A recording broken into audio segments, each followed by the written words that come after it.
잠시 기도하겠습니다. 예. 하나님 아버지 감사합니다. 주님 보시기에 한없이 부족한 자이지만 주님의 은혜로서 이렇게 세워주시니 감사합니다. 하나님의 은혜와 복을 오늘 예배의 자리 가운데 이 부족한 자를 통하여 한량없이 부어 주옵소서. 또 이곳에 있는 모든 성도님들 위에도 주님의 은혜와 복을 더욱더 부어 주옵소서. 감사드립니다. 예수님 이름으로 기도합니다. 아멘. 할렐루야. 네, 오늘 옆자리 오신 분들과 함께 인사하겠습니다. 너무 잘 오셨습니다. 잘 오셨습니다. 네, 잘 오셨습니다. 네. 네. 담임 목사님께서 말씀해 주신 것처럼 지난 화요일 이제 주님의 은혜로 이제 목사 임직을 받게 되었습니다. 그리고 또 담임 목사님께서 또 목사 안수를 받았으니 이번 주에 한번 설교도 하고 축도까지 하라고 배려해 주셔서 제가 이 자리 가운데 서게 되었습니다. 주님께서 기뻐하시는 목회자로 끝까지 살 수 있도록 기도해 주시면 감사하겠습니다. 지난 3월 17일에 목사 임직 대상자들과 함께 노회에서 먼저 면접을 보았습니다. 근데 면접 볼 때 노회장 목사님이 그런 말씀을 하셨습니다. 목사 임직을 앞두고 계신 여러분들께서 지금 이 자리에서 면접 질문 듣고 대답하는 게 무슨 의미가 있겠습니까? 이 자리에서 물어보면은 다 그냥 열심히 하겠다, 그렇게 할 수 있다, 결심이 서 있다, 이렇게 다 그렇게 대답할 것입니다. 그런데 여러분들이 여기에서 대답은 다 그렇게 하겠지만은 이제 앞으로 계속해서 목회를 하면서 반드시 힘든 때가 올 것입니다. 20대, 30대, 40대까지는 그래도 괜찮지만 50대가 되면은 더더욱 힘들게 될 것입니다. 그런데 그래도 포기하지 말고 끝까지 가야 합니다. 끝까지 하는 게 가장 중요합니다. 이렇게 권면을 주셨습니다. 끝까지 가는 게 가장 중요하다는 말씀이었습니다. 제가 아직 목사 임직을 받은 지 일주일도 안 되어서 그런지 목사 호칭이 굉장히 어색합니다. 그래서 목사님이라고 지난 주 중에 수요일, 금요일 먼저 만나신 성도님들께서 저를 불러주실 때 아주 섬찟섬찟했습니다. 네. 순간적으로 막 뭔가 털이 곤두서는 것 같고 어색하고 그런 마음이 있었습니다. 근데 한편으로는 그런 생각도 들었습니다. 이 목사라는 이제 직분과 그런 호칭이 끝날 때까지 당연스럽게 되지 않고 계속해서 그러한 마음이 잘 유지되면 좋겠다. 그런 마음도 들었습니다. 이 마음이 얼마나 아직 어색한지 또 스스로 내가 진짜 목사인가 이런 생각을 요즘 많이 해서 그런지 이제 집사님께서 저를 부르시면 예 집사님 이렇게 대답을 해야 하고 권사님이나 장로님이 부르시면 예 권사님, 예 장로님 이렇게 대답해야 하는데 제가 저를 부르시면은 예 목사님 이렇게 이렇게 이제 답변을 드리는 걸 종종 발견했습니다. 이제 진짜입니다, 진짜. 네. 그런데 이 목사가 된 게 아직까지 어색한 옷을 입은 것만 같고 또 부자연스러움이 있지만 지난 금요 기도회 때 하나님께서 목사로 임직해 주신 것이 참 감사하다 그런 생각을 했습니다. 사모님께서 설교 말씀을 전하시고 또 그날 특별히 또 우리의 마음에 있는 상처와 위로가 필요한 부분을 위해서 회복을 놓고 함께 기도하자. 또 목사님들께서 함께 안수해 주셔서 기도해 주시라라는 권면해 주셨고 담임 목사님께서 이쪽 라인에 다 기도해 주시고 저는 이쪽에 이렇게 기도할 수 있는 기회를 얻었는데 그때 처음으로 목사 안수 받고 나서 첫 번째 감사를 했습니다. 하나님께서 목사 안수를 허락해 주신 덕분에 제가 성도님들한테 안수도 해드릴 수 있고 이렇게 기도할 수 있구나라는 것 때문에 참 감사했습니다. 그런데 한 세 분쯤이 이렇게 기도하고 있을 때 그때부터 제 허리가 너무 끊어질 것 같이 아픈 거예요. 그래서 안수 기도란 것도 안 해봐서 그런지 그리고 요즘 또 지안이를 계속 들었다가 내려놨다가 많이 해서 그런지 허리가 너무 끊어지듯이 아픈데 그래도 안수 기도를 시작했으면은 끝까지 다 해야 하지 않습니까? 제가 허리 아프다고 중간에까지 하다가 멈추면 안 되잖아요. 그래서 끝까지 하는데 참 감사한 것은 이 허리가 끊어져 있듯이 아프면 아플수록 입에서는 더 간절하게 기도가 나왔습니다. 그리고 은혜로 끝까지 마무리를 할 수가 있었습니다. 이것도 역시 끝까지 하는 것이 중요하다라는 것이죠. 또 죄송하지만 한 가지만 더 목사 임직 받은 당일에 있었던 일 말씀을 드리려고 합니다. 화요일이 목사 임직 받는 날인데 화요일은 제가 또 우리 전도팀장 청년과 함께 과학기술대학교 앞으로 전도 가는 날입니다. 그런데 이제 그날 전도를 하려고 세팅을 다 하고 이제 팝콘 기계를 돌리기만 하면 되는데 그날 제가 깜빡하고 발전기에 기름을 안 채워서 이제 팝콘 기계가 돌아가지가 않는 거예요. 그래서 오늘은 뭐 목사 임직 날이니까 돌아갈까, 그냥 좀 집에서 쉬다가 나갈까, 임직 받으러 갈까, 이런 생각도 들었고요. 이게 팝콘 못 돌려서 팝콘 못 주면 안 그래도 사람들 안 받는데 전도지 많이 안 받을 텐데 그냥 가야 하나, 이런 생각도 했습니다.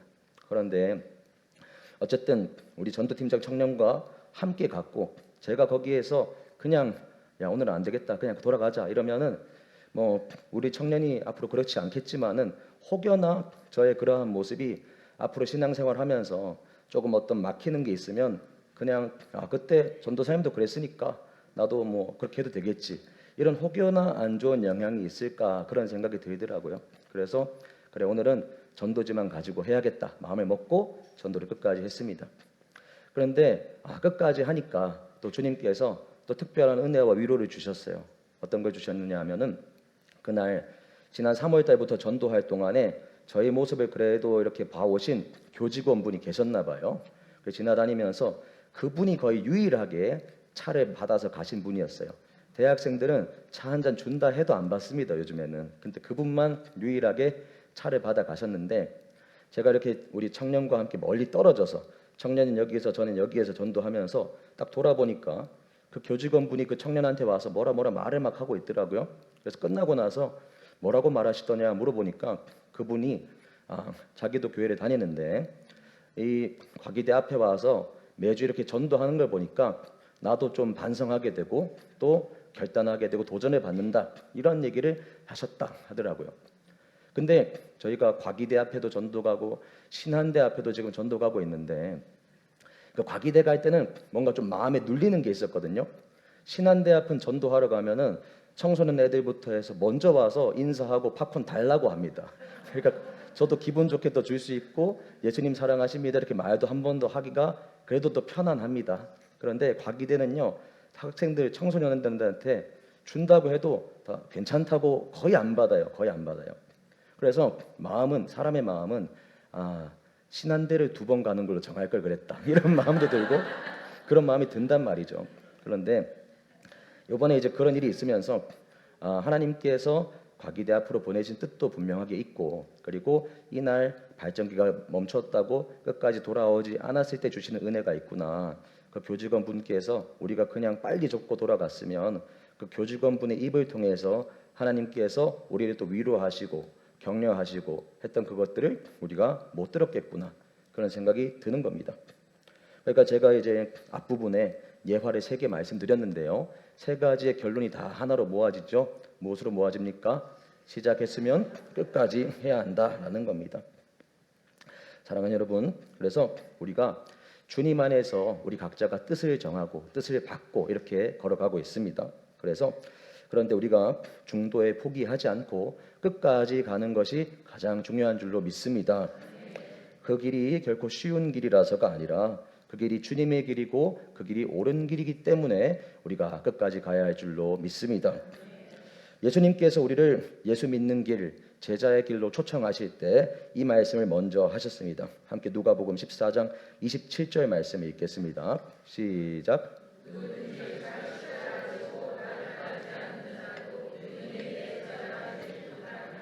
네, 예수님께서 제자로 그들을 부르실 때 너희들이 가는 길은 십자가의 길이다, 십자가를 지고 나를 따라야 한다라고 말씀하신 거죠. 그리고 그 다음 절에 바로 이렇게 말씀하셨습니다. 함께 읽겠습니다. 성공하기까지에 족하였는지 먼저 앉아 그 비용을 계산하지 아니하겠느냐. 자, 예수님께서 말씀하신 이 비유는 너희가 망대를 지을 때에도 예산을 세우고 망대를 지을 때까지 이 예산으로 끝까지 지을 수 있을 것인가 계산해야 한다는 말씀입니다. 왜냐하면은 예산을 잘못 세우고 계산하지 않고 무턱대고 시작했다가 망대의 터는 잡고 중간까지 지었다가 그만하게 되면은 오히려 그 몰골이 더 흉하게 되기 때문에 시작한 것만 못하다라는 말씀이죠. 예수님께서 이 말씀을 하신 것은 제자의 길을 가는 것도 마찬가지다라는 의미입니다. 정말로 제자의 길을 가는 것이 우리의 생각 이상으로 힘들다라는 말씀이죠. 그렇기 때문에 끝까지 가야 한다. 중간에 멈추고 돌아서는 것은 시작하지 않음만 못하기 때문에 너희들이 정말로 나의 길, 십자가의 길을 걸어갈 수 있을지, 끝까지 갈 수 있을지 생각하고 고민하고 한번 잘 계산해 보아야 한다라고 이렇게 말씀을 하신 것입니다. 왜냐하면은 중간에 정말로 포기하고 싶은 때가 오기 때문입니다. 그리고 제자의 길, 그 뜨거운 신앙의 길을 가다가 타협하고 싶고 이제는 그저 내려놓고 적당히 그냥 후색만 갖춘 신앙생활만 하고 싶은 마음이 들 때가 참으로 있기 때문입니다. 그래서 예수님이 이렇게 말씀하셨습니다. 우리가 오늘 읽은 히브리서의 본문 말씀도 그 히브리서 말씀을 처음 전해받았던 그때 당시의 성도들에게 전해진 말씀입니다. 그런데 그 말씀이 그들에게 정말로 믿음의 기로 가운데 있던 이들에게 꼭 필요한 말씀이었어요. 예수님께서 지금 말씀해 주신 것처럼 그들도 지금 겪고 있는 어려움 때문에 핍박과 고난 때문에 예수 믿는 길을 끝까지 갈 것인가 아니면 여기까지만 믿고 포기할 것인가라는 그 기로에 서 있었습니다. 우리 함께 3장 14절 말씀 다시 한번 읽겠습니다. 우리가 시작할 때 확신한 것을 끝까지 견고히 잡고 있으면 그리스도와 함께 참여한 자가 되리라. 아멘. 우리가 이 본문을 더 잘 이해하기 위해서는 히브리인들, 그때 당시 이 말씀을 전해 들은 사람들이 누구인가, 어떤 상황에 그들이 처해 있었는가를 알아야 합니다. 자, 이 말씀을 먼저 받아 읽었던 그 사람들은 유대교에서 이제는 기독교로 개종한 사람들이었어요. 유대교 여호와 하나님을 믿고 율법을 지킴을 통해서 구원받을 수 있다고 믿었던 자들이 이제는 율법을 통해서가 아니라 율법을 이루신 예수 그리스도를 믿음을 통하여서 구원받는다라는 이렇게 기독교로 개종한 사람들에게 전해진 말씀이었습니다. 자, 그 편지의 내용이 중요한데요. 제가 한번 문제를 내드리겠습니다. 편지의 내용이 1번. 자, 너희들 지금 너무 잘 믿고 있다. 지금처럼만 믿으면 된다. 자, 2번. 너희들 예수 똑바로 믿어야 한다. 안 그러면 큰일 난다. 자, 1번일까요? 2번일까요? 네, 2번입니다. 다들 센스가 있으시네요. 네, 답은 2번입니다. 자, 어떤 일이 있었는가? 유대교에서 기독교로 개종하고 살다 보니까요. 이전에는 없던 인생에 굳이 내가 기독교인 아니었다면 겪지 않아도 되는 고난과 어려움들이 마구잡이로 찾아오기 시작하는 겁니다. 같이 그때 당시에 유대교 회당에서 같이 말씀 듣고 같이 시간 보내고 교제했던 친구들, 유대인 친구들이 지금은 나를 원수 보듯이 바라보고요. 심지어 어떤 사람은 나를 고발하고요. 심지어 어떤 사람은 나를 죽이려고 합니다. 그런데 이게 그냥 위협으로만 끝나는 게 아니었어요.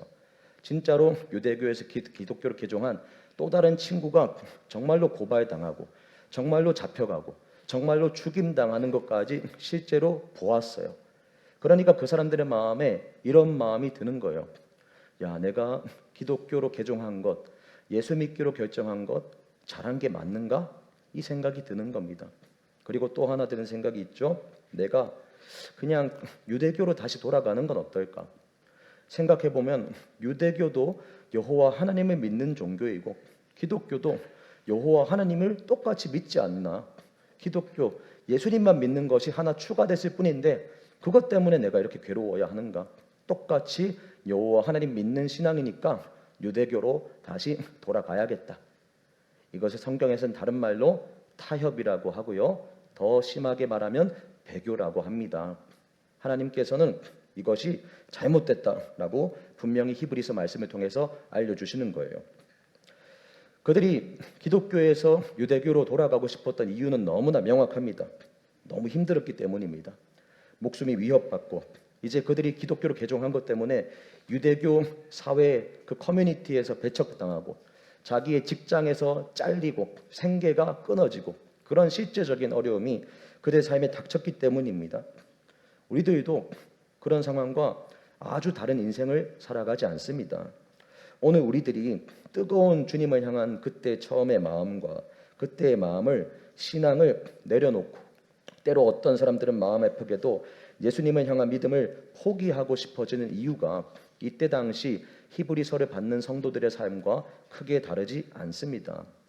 그런데 하나님께서는 그러한 상황 가운데 있는 이들을 향해서 마음 아파하시고 눈물 흘리시는 게 사실이에요. 그렇지만 마음 아프고 눈물 흘리신다고 해서 그렇게 해도 괜찮다라고 말씀하시진 않으십니다.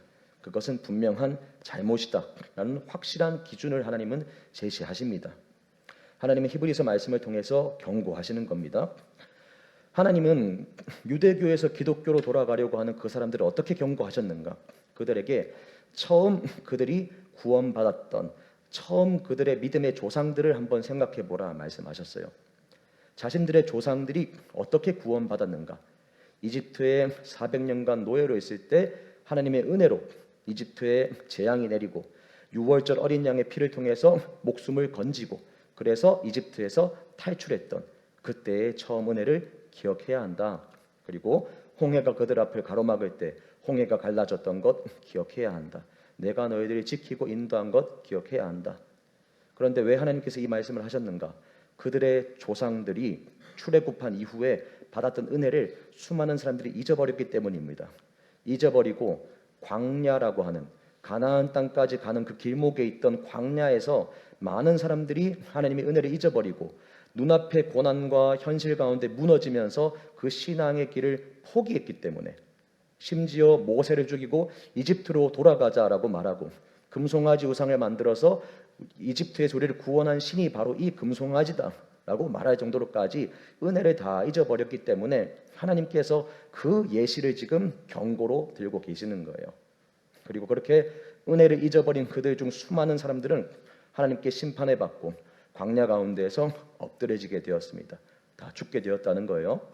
그러니까 출애굽의 시작을 했지만 가나안 땅에 끝까지 가는 것을 못했습니다. 그들이 설령 출애굽하지 않고 이집트 땅 가운데 그냥 머물렀다면 노예로 살지언정 그 땅에서의 생명은 한 몇십 년 더 연장됐을 수 있습니다.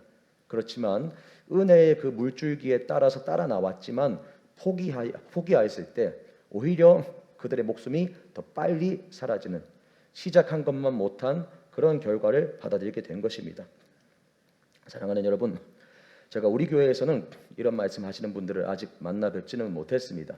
그러나 꼭 전도하거나 아니면 그런 분들과 이야기하다 보면은 꼭 그런 말씀들을 하시는 분이 종종 계세요. 내가 왕년에는 정말로 신앙생활 뜨겁게 했다. 내가 왕년에는 기도도 정말로 열심히 했고 왕년에는 이러한 헌신도 했었다. 그런데 지금은 뭐 이렇게 있을 뿐이다. 나도 예수님 알고 나도 그때 뜨겁게 믿었다. 이렇게 말씀하시는 분들을 전도하다 보면은 종종 만나게 됩니다. 그런데요, 우리가 반드시 기억해야 하는 것은요, 신앙생활은 과거를 파먹으면서 하는 게 아니라는 것입니다. 신앙생활은 무엇으로 하는가? 과거가 아니라 오늘 지금 나에게 있는 주님을 향한 믿음을 붙잡고 하는 것이 바로 신앙생활입니다. 지금 나의 믿음이 없고 지금 믿음에 따른 순종의 삶이 없다면 아무 소용이 없는 것이죠.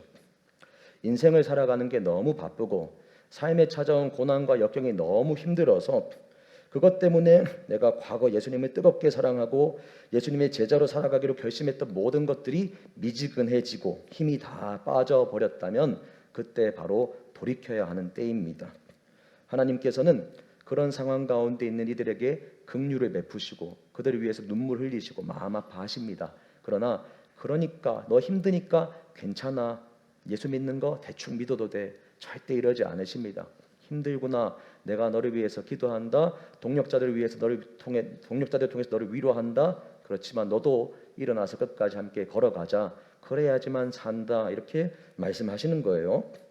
적당히 타협하는 신앙생활과 예수님의 제자로 살아가는 것을 포기하는 것이 아니라 끝까지 예수님의 제자의 길을 가겠다.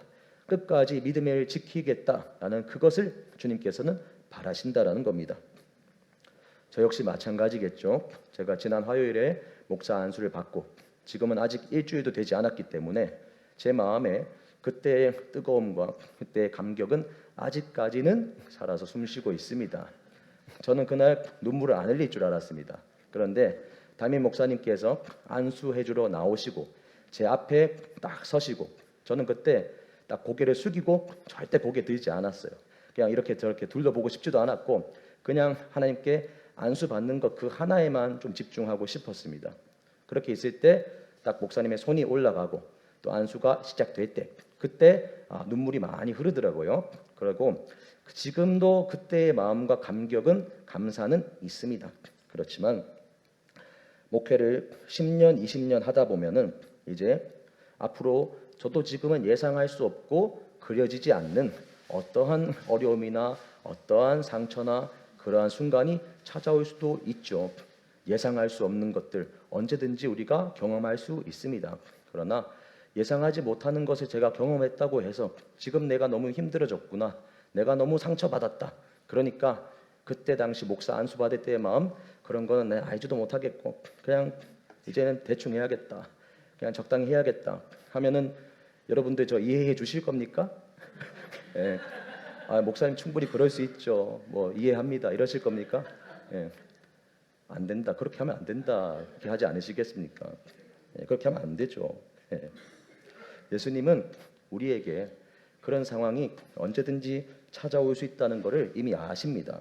그렇기 때문에 우리에게 그렇게 말씀하신 거예요. 나의 제자로 끝까지 따라오는 것, 그것은 생각보다 쉽지 않은 길이다. 그러니까 너 정말로 잘 생각하고 결심해라. 정말로 시작하면 끝까지 와야 하는데 끝까지 걸어올 수 있겠느냐? 잘 한번 계산해 보아야 한다. 라는 말씀이죠.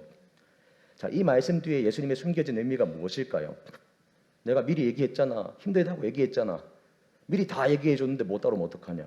너 잘못이야. 너 책임이야. 이 말씀 하려고 지금 먼저 밑밥 까시는 걸까요? 아닙니다. 예수님께서 이 말씀 먼저 하신 이유는 정말로 이 길이 어렵다. 그렇지만 이 길이 어려운 만큼 이 길은 정말로 진짜 생명의 길이다. 그러니까 끝까지 나를 따라오라. 나와 함께 가자. 이 말씀을 하기 위해서 그 말씀을 하시는 거예요. 의사가 중요한 수술을 앞둔 환자에게 그런 말 하지 않습니까? 이 수술 너무 쉽습니다. 너무 잘 될 겁니다. 정말로 쉬운 수술이면 그렇게 얘기하겠죠. 그런데 정말로 이 사람을 살리기 위해서는 꼭 해야 하는 수술이지만 너무나 어려운 수술이면은 의사가 그렇게 얘기합니다. 이 수술이 생각보다 어려운 수술이 될 것입니다. 그리고 수술이 끝나고도 재활하는 것도 어렵습니다. 그렇지만 이 수술 살려면 꼭 해야 합니다. 이렇게 말한단 말입니다. 예수님도 같은 마음인 거예요. 그 의사의 마음과 비교되지 않는 마음이신 겁니다. 정말 이 길 따라오는 것이 쉽지 않지만 진짜 이 길이 생명의 길이고 살리는 길이니 끝까지 나를 따라오라. 이렇게 말씀하시는 겁니다. 그리고 혹시 이 자리 가운데 아직 예수 믿는 것을 결정하지 못한 분들이 있다면 그분들에게도 오늘 이 자리에서 주님께서 말씀하시는 거예요. 이 길이 어렵지만 이 길이 바로 생명의 길이니 이때 마음을 먹고 끝까지 함께 가자. 이렇게 말씀하시는 줄로 믿습니다. 자, 그렇다면 우리는 끝까지 따라오라는 주님의 말씀에 순종해서 어떻게 끝까지 따라갈 수가 있을까요? 자, 하나님께서 히브리서를 읽는 그 당시 성도들에게 말씀하셨던 것을 다시 보면 됩니다. 어떻게 경고하셨는가? 출애굽 당시 은혜를 잊어버렸기 때문에 끝까지 못 따라왔다. 이걸로 경고하셨어요. 그러면 우리가 이 말씀을 적용할 때에는 그 은혜를 잊어버리면 안 되는 것으로 적용하면 됩니다. 끝까지 따라가려면 은혜를 끝까지 잊어버리지 않아야 하는 거예요. 어떤 은혜인가? 하나님께서 우리들의 인생에 그동안 베푸신 은혜를 한번 떠올려 보십시오. 그때 하나님께서 이런 은혜를 베풀어 주셨지. 그때 그런 감동 주셨지. 그때 내가 하나님 은혜 아니었다면 절대 이길 수 없는 그런 고난을 이기게 해주셨지. 이런 은혜들이 있습니다. 그런데 가장 중요한 은혜, 가장 우리가 잊지 말아야 하는 은혜는 또 따로 있습니다. 바로 하나님께서 우리를 위해서 그 아들 예수 그리스도를 보내주신 은혜입니다. 예수님이 영원히 지옥에서 고통받을 수밖에 없는 운명에 놓여진 우리를 위해서 이 땅에 오셨고, 그리고 십자가에서 우리 모든 죄값을 대신 짊어지시고 죽으시고, 그리고 우리에게도 영원한 생명을 주시는 것을 보여주시려고 부활하신 그 은혜, 그 은혜를 우리가 다 기억해야 하는 것입니다. 할렐루야. 히브리서 말씀은 그리고 그 은혜를 잊지 않는 두 가지의 구체적인 방법을 알려주십니다. 그리고 그 두 가지에는 순서가 있어요. 첫 번째 방법인데요, 히브리서 3장 1절 말씀 함께 보겠습니다. 함께 하늘의 부르심을 받은 거룩한 형제들아, 우리가 믿는 도리의 사도이시며 대제사장이신 예수를 깊이 생각하라. 아멘. 자, 깊이 생각하라. 자, 이것을 헬라어 원어의 뜻을 살려서 말씀드리면요, 깊이 생각하라, 이것은 깊이 응시하라 이 의미입니다.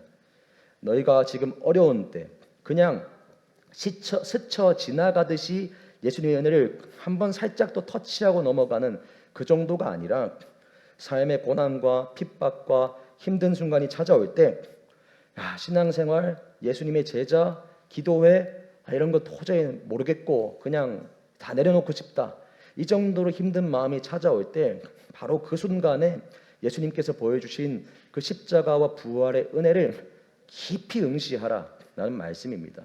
그때 즉시 바로 철저하게 깊이 응시하라 말씀이에요. 자, 응시한다는 게 무엇입니까? 그냥 머릿속으로 상상하는 것을 뛰어넘는 말씀이죠. 마치 예수님께서, 부활하신 예수님이 진짜로 내 앞에 피 묻은 손을 가지고 서 계신 것처럼, 예수님의 십자가가 정말로 지금 내 눈앞에 있는 것처럼 정말로 그것을 보아라는 것입니다. 영적인 눈을 뜨고 깊이 응시하라는 말씀입니다. 이게 은혜를 잊지 않고 주님을 끝까지 따라가는 첫 번째 방법이에요. 두 번째 방법입니다. 은혜를 깊이 응시할 때 이 두 번째 방법이 가능합니다. 자, 3장 14절 말씀 함께 보겠습니다. 우리가 시작할 때 확신한 것을 끝까지 견고히 잡고 있으면 그리스도와 함께 참여한 자가 되리라. 아멘. 자, 예수님을 깊이 응시하고 깊이 바라보고 그 십자가와 부활의 그 은혜, 그 은혜의 그 실체를 정말로 깊이 응시하는 그 사람은 그 은혜의 그 실체를 견고히 붙잡게 된다라는 겁니다. 견고히 잡고 있으면 끝까지 함께 참여한 자가 된다라는 말씀을 뒤집어 보면은 주님께서 견고히 잡고 있으라 명령하신 것과 똑같은 의미가 되죠. 그래서 견고히 잡고 있으라, 예수님이 십자가와 부활로 베푸신 그 은혜의 실체를 고난의 때라고, 어려운 상황이라고 그냥 어쩔 수 없다라는 말로 스르륵 내 손에서 빠져나가게 두지 말라는 의미입니다. 이것도 헬라어 말씀, 헬라어 의미를 더 우리가 연구하면은 더 깊은 의미를 알 수가 있는데요. 자, 우리가 정말로 소중한 것이 내 손 안에 있습니다. 내 손 안에 소중한 게 있을 때 내가 마치 달려가야 한다, 뛰어가야 한다면은 그 소중한 걸 잡고 있는 손을 어떻게 하십니까? 대충 잡으시나요? 더 부여 잡으시나요? 부여 잡죠. 그리고 누군가가 그걸 빼앗아 가려고 내 손가락을 이렇게 하나씩 벌리면은 힘을 줘서 손가락을 막지만 그 사람의 힘이 나보다 강하다면 어떻게까지 하십니까? 내 손에 있는 그것을 내 몸뚱아리 밑에 깔아뭉갭니다. 내 몸무게로라도 덮으면서 그 소중한 것을 누군가가 빼앗아가지 못하게 하기 위해서 손에 쥐고 있던 걸 넘어서서 이제 내 몸 밑에 깔아뭉개고 지킨단 말이죠. 여기 보시는 견고히 잡고 있다라는 헬라어의 의미가 그러한 뉘앙스를 다 담고 있는 의미입니다. 여러분 한번 생각해 보십시오. 우리가 힘들고 어려운 순간에도 정말로 내 소중한 것, 그것을 응시하는 것을 포기하지 않고, 누가 빼앗아 가려고 할 때도 내 몸을 그 위에 깔아뭉개서라도 내가 절대로 빼앗길 수 없다라고 언제 그렇게 생각하겠습니까? 우리가 그것의 진짜 가치를 내가 알 때 그때 빼앗기지 않겠다고 그렇게까지 몸부림치는 것이죠. 내가 알고 있는 어떤 무언가의 가치가 그냥 고작 돈 100원, 돈 1000원이면은 그냥 줘버립니다. 그냥 그것 때문에 힘들고 고통스러울 바에야 그 정도밖에 가치가 안 되는 거는 쉽게 그냥 줘버립니다.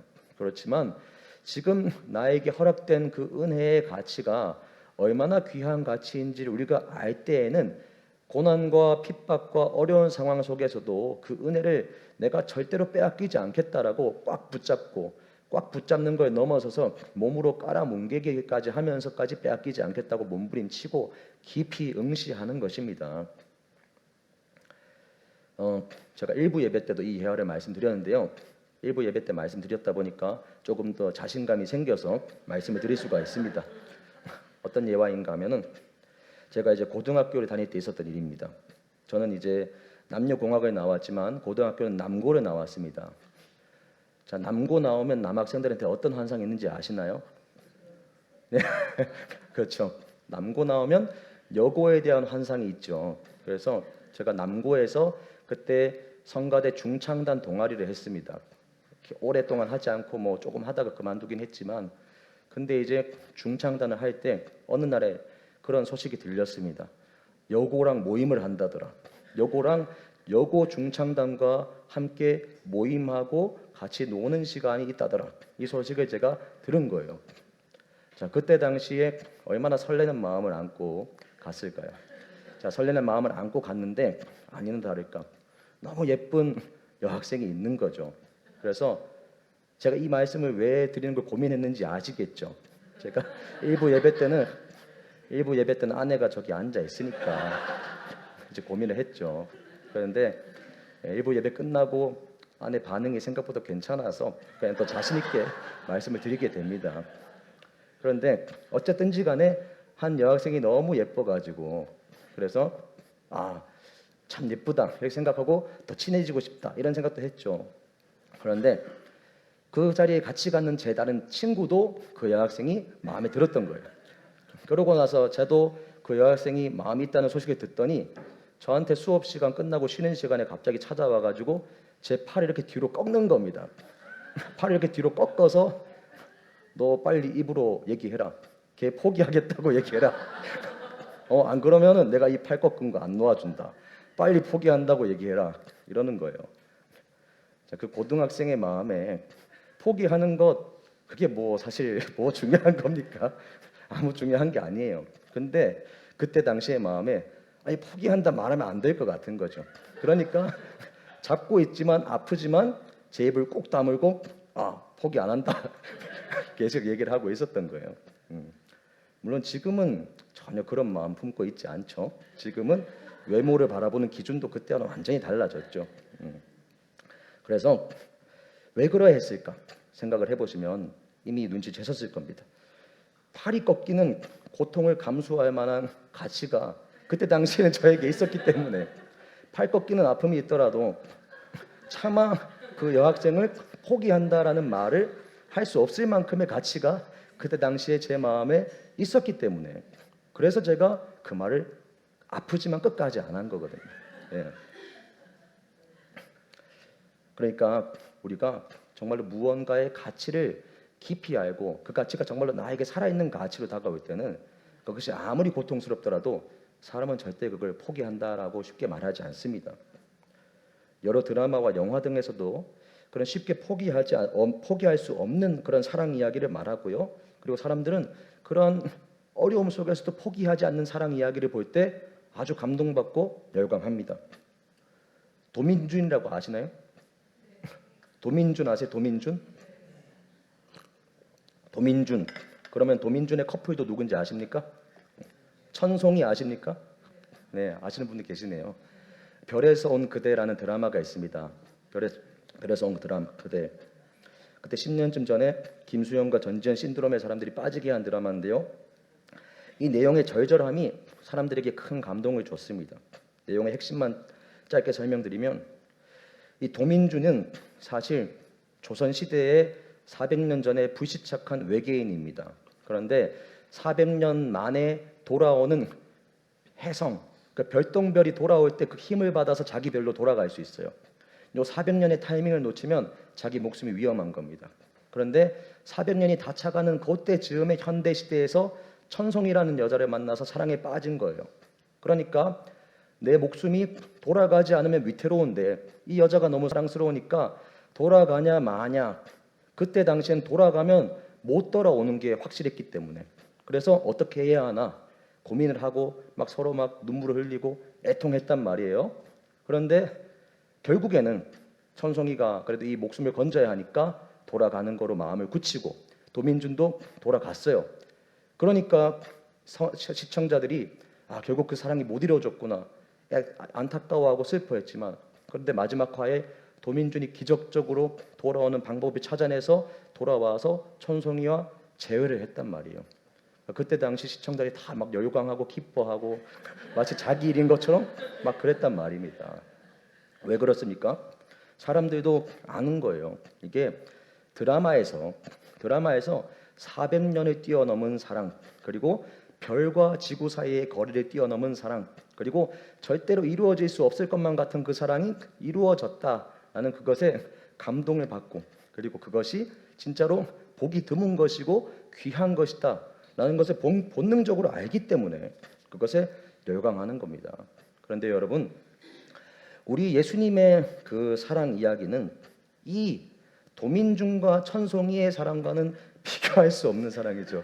네, 비교할 수 없는 사랑입니다. 진짜 이 가치를 아셔야 합니다. 굉장히 중요한 부분인데 웃으시는 소리에 저도 웃음이 터져가지고, 네, 예수님의 사랑은 드라마의 주인공들의 간격을 뛰어넘는 그 사랑을 뛰어넘는 사랑이에요. 예수 그리스도께서 우리를 향하신 그 사랑은 고작 400년의 시간 간격이 아니고요, 예수님께서 우리에게 오신 그 사랑의 거리는 별에서 지구까지의 거리가 아니고 천국에서 지옥까지의 거리입니다. 천국의 지옥까지의 거리. 절대로 채울 수 없는 그 거리를 채워서 우리에게 오신 것이 바로 예수님의 사랑입니다. 우리 에베소서 1장 4절 말씀 함께 보겠습니다. 곧 창세전에 그리스도 안에서 우리를 택하사 우리로 사랑 안에서 그 앞에 거룩하고 흠이 없게 하시려고. 아멘.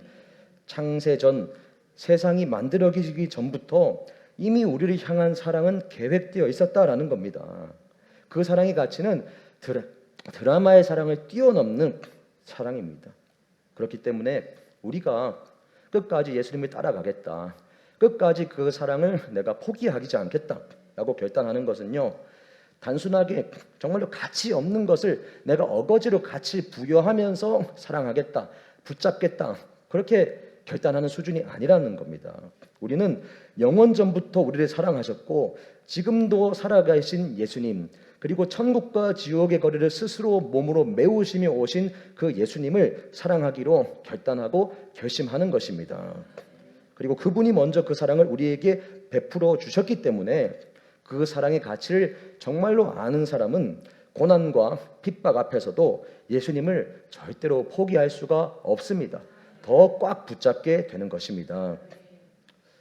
사랑하는 여러분, 저는 오늘 이 자리에서 여러분들께 한 가지 여쭈고 싶습니다. 우리 성도님들께서는 예수 믿는 인생을 처음 언제 시작하셨습니까? 내 인생을 예수님을 위해서 드리겠다고 언제 처음 결단을 하셨습니까? 처음 예수님을 믿기로 결단했던 그날, 그리고 처음 주님 앞에 간절하게 목 놓아 기도했던 그날, 무릎 꿇었던 그날, 그리고 처음 우리 하나님이 정말로 살아계시는구나 라는 것을 깨달았던 그날, 그날이 언제셨습니까? 오늘 이 자리에서 하나님은 우리가 그 시작의 날을 기억하기를 원하십니다. 히브리서 3장 14절의 말씀처럼 우리가 시작할 때 확신했던 그것, 예수 그리스도와 그 십자가 부활의 그 사랑, 그것을 우리에게 다시 한번 확실하게 끝까지 견고하게 붙잡으라 말씀하십니다. 혹시 아직 그러한 날이 나는 없다라고 생각이 드는 분이 있다면 오늘을 그 시작의 날로 삼으시기를 축복합니다. 저도 오늘 이 자리에서 다시 우리 성도님들 앞에서 결단합니다. 목사 안수를 받으며 느꼈던 그 감격과 그 두려움과 그 감사함, 그 처음 시작을 저도 끝까지 붙들겠습니다. 쉬운 길이라서가 아니라 옳은 길이기 때문에, 그것이 주님의 길이기 때문에 그렇게 붙잡고 끝까지 걸어가겠습니다. 사랑하는 여러분, 그러나 저만 걸어가는 길이 아닙니다. 저는 목회자의 직분이지만 우리 성도님들과 저는 동일하게 예수님의 제자라는 직분은 다 동일합니다. 그러니 우리가 예수 믿기를 시작했으니 끝까지 걸어갑시다. 예수님을 믿기로 결단한 인생, 어떠한 순간에도 포기하지 않고 우리를 위해 목숨을 버리시고 부활하신 주님의 그 은혜, 우리에게 영원한 생명을 주신 예수님을 끝까지 꽉 붙잡고 인생의 마지막까지 함께 걸어가는, 그리고 천국까지 함께 가는 저와 우리 모든 성도님들 되시기를 예수님의 이름으로 축복합니다. 우리 함께 찬양하고 기도하도록 하겠습니다.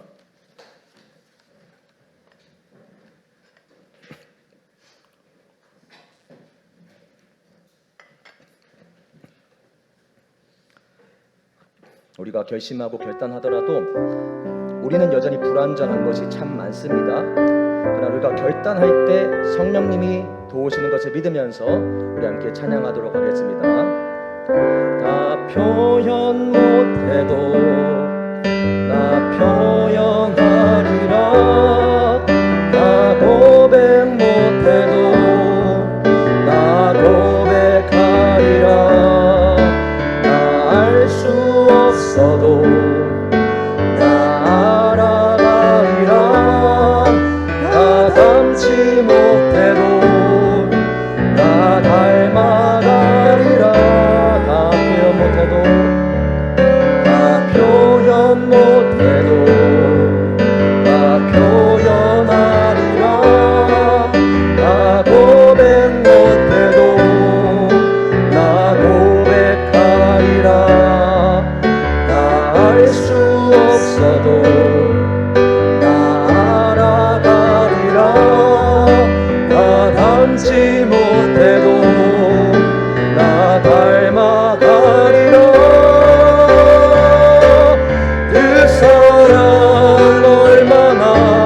부욕해 하는지 그 사랑 얼마나 크고 놀라운지를 그 사랑 얼마나 나를 감격하게 하는 그 사랑 얼마나 그 사랑 얼마나 아름다운지 그 사랑 얼마나 날 부욕해 하는지 그 사랑 얼마나 크고 놀라운지를 그 사랑 얼마나 나를 감격하게 하는지.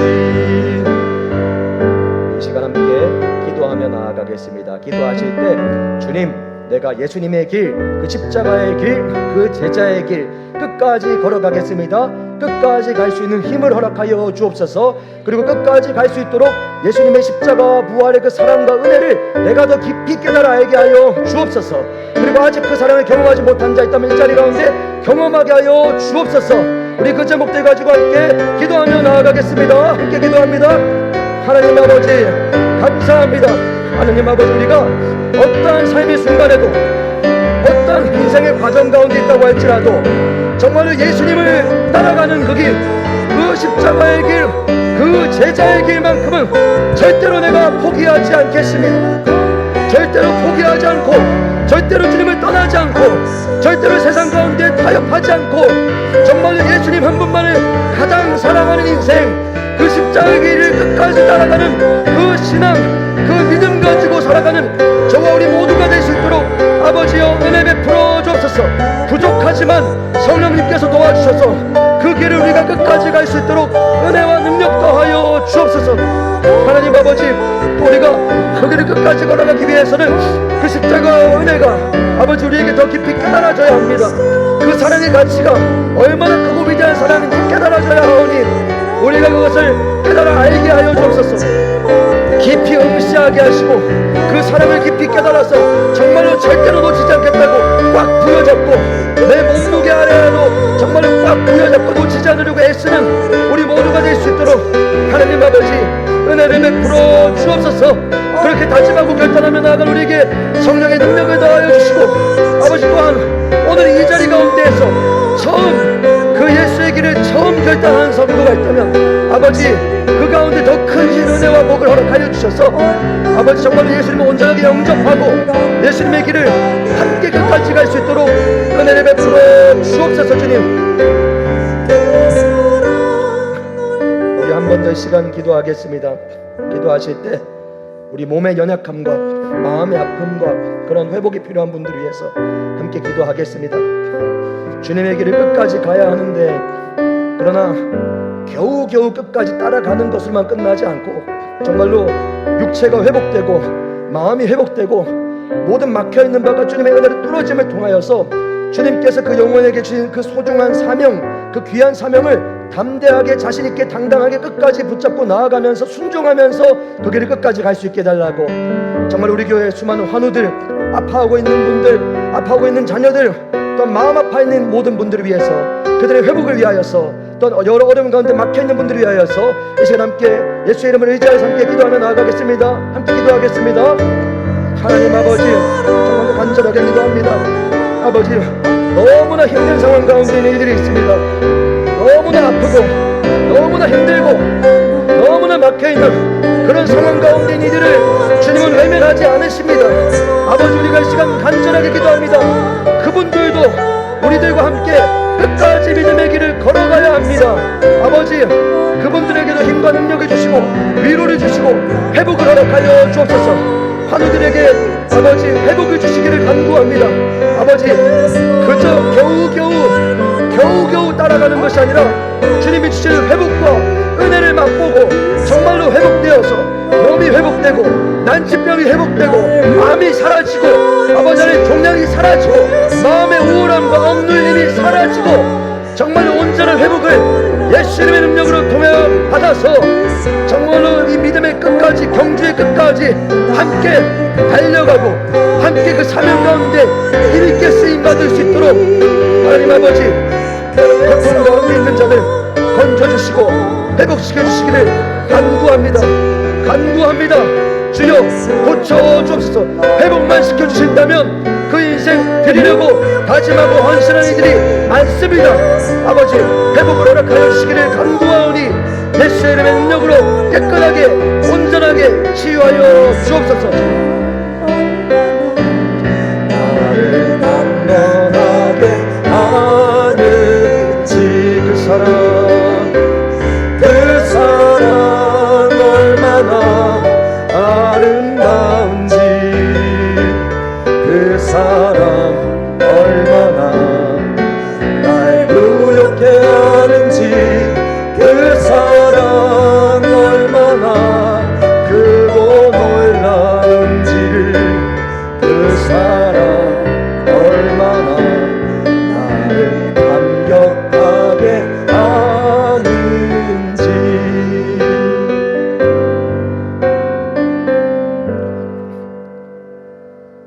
하나님 감사합니다. 우리 모두가 이 시간 오늘 다시 한번 결단합니다. 우리가 예수의 길, 그 십자가의 길을 끝까지 따라가겠습니다. 주님, 쉬운 길이라서가 아니라 그 길이 옳은 길이고 생명의 길이기 때문에 따라가겠습니다. 그렇게 끝까지 갈 수 있는 힘과 능력 우리들에게 더하여 주옵소서. 하나님, 사랑하는 환우들 있습니다. 하나님, 몸의 아픔, 마음의 아픔 때문에 고통받고 있는 분들이 있습니다. 하나님 아버지, 예수의 이름의 능력으로 깨끗하게 치유하여 주옵소서. 그래, 우리 모두가 그저 겨우 따라가기만 하고 끝나는 것이 아니라 정말로 주님이 주신 이 인생 가운데 주신 사명을 정말로 끝까지 담대하게, 그리고 주님이 주신 힘과 능력 받아서 정말로 더 귀하게 쓰임받는 인생들이 다 되게 하여 주옵소서. 나사렛 예수의 이름으로 명하노니 모든 아픔과 연약함 가운데 엎드러져 있는 자는 일어날지어다, 깨끗할지어다, 회복시켜 주옵소서. 주님, 하나님 아버지, 특별히 또한 나라와 민족을 위하여서도 기도하기를 원합니다. 아버지, 이 나라와 민족이 또한 우리 다음 세대가 살아갈 땅이 오니 아버지, 이 나라와 민족도 주님의 뜻 가운데 끝까지 머무르고 정말로 주님께서 기뻐하시는 나라로 끝까지 나아갈 수 있도록 주님께서 역사하여 주옵소서.